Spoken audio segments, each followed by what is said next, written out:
Hello everyone, my name is Constanza Araneda and I will be talking about my HITO number 3, which is a reflection upon my professional practice. I perform my practice at Fundación Madre María Nis, which was located in a commercial and residential area in Chihuayante. This school follows a motto named Dos por Uno, where students complete 2 academic years in just one. There were 2 cycles here. The first one were completing 9 to 10 grade, and the second one were completing 11 to 12 grade. The majority of the students came from very vulnerable and disruptive familiar situations, where many of them have deserted from traditional schools due to these aspects. And in addition to this, their ages fluctuated from 17 to 60 years old, meaning that a small percentage of students were head of their household. In terms of infrastructure, the school counts with 3 classrooms, one sala de integración for the psychologists and the therapists work, and some offices. Each one of the classrooms had a whiteboard and a TV with internet connection. Now, in terms of human resources, there were 25 people working there, having 16 of them being professionals deciding upon the students' well being. The class that I chose to perform the needs analysis and the following unit plan was a second cycle A, where the majority of the students were high schoolers with a small percentage of older students. Their level of English to the CEFR was from a basic user. The students showed a A1 to A2 level of English that, according to this framework, here students can communicate with a limited range of vocabulary and also providing them the context and always with the help of the listener, in this case of the teacher. So, for the needs analysis, I believe that the results recovered reflected all the class needs and preferences because of what I had analyzed prior to the execution of the questionnaire. Therefore, the main objective of this was to recover specific information about their preferences towards the learning of the language. Now, from the close ended questions, I was able to recover the following information. First, students believed that the learning of the productive skills was easier than the receptive ones. Among their working preferences, there was a trend for learning and working as a whole class.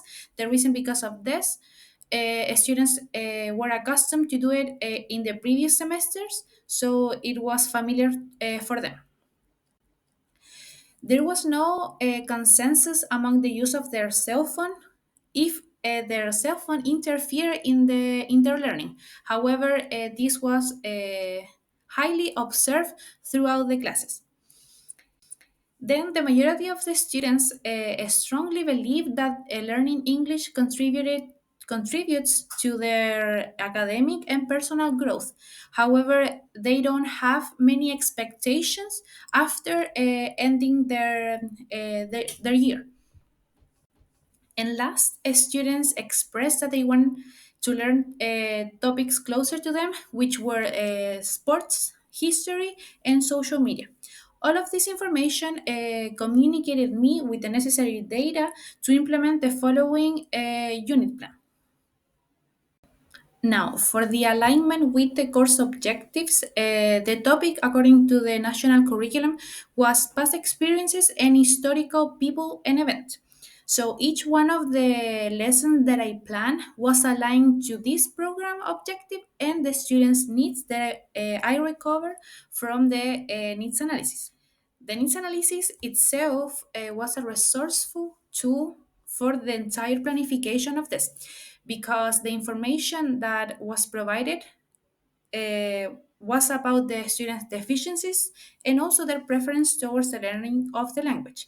Therefore, each one of my lessons projected their results, which I reinforced the productive skills.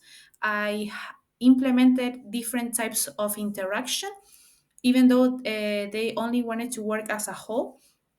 I implemented the use of their cell phone and the internet for educational purposes, and I try to engage each one of them in more contextualized situation, such as making a timeline and read biographies from people that had a path in history that now is very important. Then, with the objective of making every single one of the lessons accessible for every student, I apply many strategies to meet the students' needs following the UDL guidelines. First, I design options to welcome a student's autonomy when also working in pairs or groups. By applying this, I nurture a student's autonomy and also to work in collaboration. This permitted me to have a more student-centered class, which was not employed in the previous semester. Second, due to their backgrounds, the material needed to be taught and selected very carefully. So each one of the lessons was connected, so students were familiar about the teaching patterns, and I also let them use their critical thinking in some aspects of each lesson. And last, I to reach each one of the objectives, I selected different options so they would communicate in both productive skills, in this case, reading and speaking. Additionally, for the assessment and feedback component, I follow the principle of multiple means of action and expression. The needs analysis helped me to evaluate the students' progress and understanding, so I applied different formative assessment prior to the end of the unit. This formative assessment that I implemented included monitoring and peer assessment. Then, with the proper feedback that the students received, they had a progressive improvement until the end of the semester. And in addition to this, students, if sometimes the students were lacking some grammatical aspects, there was a formative assessment prior to the final evaluation, which was the composition of a speech. Now, for the cultural and linguistic considerations, I implemented the following. Students wish to learn more about topics closer to them, so I implemented a video about the evolution of social media and also a discussion about their 18 holiday. These topics were included with a small amount of verbs and word range, and also they were learned through videos and readings such as biographies and speeches.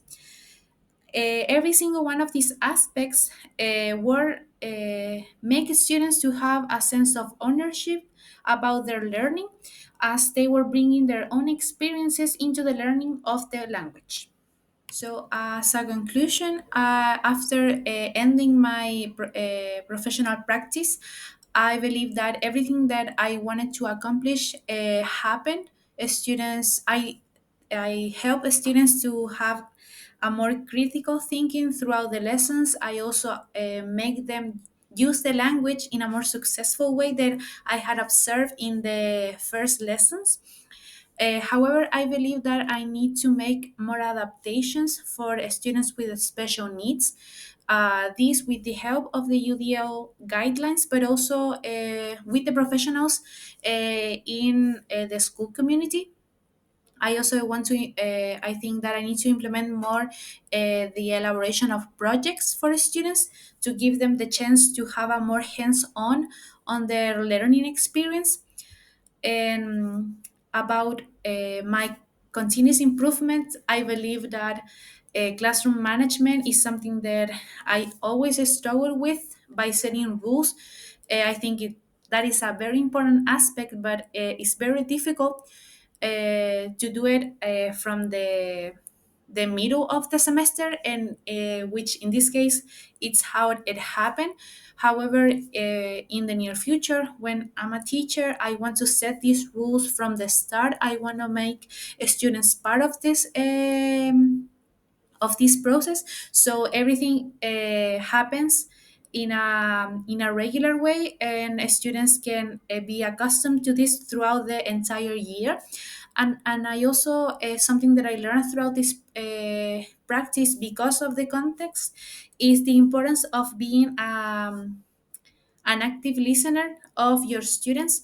I believe that this would be difficult in classes with 45 students, but I want to find the resources to make this possible, so as I can help students in other ways, and also uh, use this information to create a profile and see what they need, and what they, even if they are not actually telling you. So the entire practice at the end had a huge impact on my educational values, but also my personal ones. That would be the end of my presentation. I thank you so much for watching, and I hope you like it.